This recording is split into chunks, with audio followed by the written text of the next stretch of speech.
DA মামলা হয়েছে বকেয়া ডিএ, এবং এটা অনেকের কাছে অবাক লেগেছে যে সরকার সময় চায়, মামলাকারী সংগঠন সময় চাইল কেন। এই জন্য চাইলাম 1 তারিখ 1 জুন মাননীয় মুখ্যমন্ত্রী 4 জন মামলাকারী সংগঠনকে ডেকেছেন নবান্নে বিকেল 5টায়, এবং তাতে আমরাও ইনভাইটেড হয়েছি।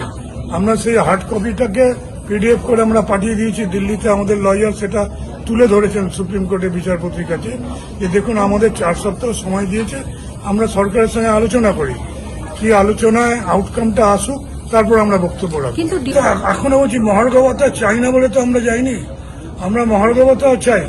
এবং আজকে যিনি মুখ্যমন্ত্রী তিনি বিরোধী দলনেতা ছিলেন, তিনি সুপ্রিম কোর্টের আন্দোলনে প্রভূত সাহায্য আমাদের করেছিলেন ব্যারিস্টার নিয়োগে, বাঁশুরি স্বরাজ এবং PS পাটোয়ালিয়া যিনি সর্বাধিক ভূমিকা নিয়েছিলেন। 1 তারিখে মুখ্যমন্ত্রী বসছেন, বকেয়া ডিএটা কিভাবে দেবেন কিংবা যাদেরকে প্রভিডেন্ট ফান্ডে লক করে রেখেছেন সেটা আনলক করা ইত্যাদি নিয়ে আলোচনা হবে।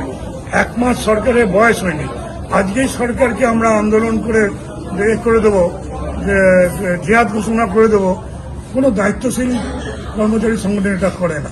আমরা 1 তারিখে সরকারের সঙ্গে বসি, সরকার কি ভূমিকা নেয় সেটা দেখি। আগামী 4 সপ্তাহ পরে আমরা মামলাটা তুলব। আমরা তো মামলা তুলে নিই, যা সময় চেয়েছি।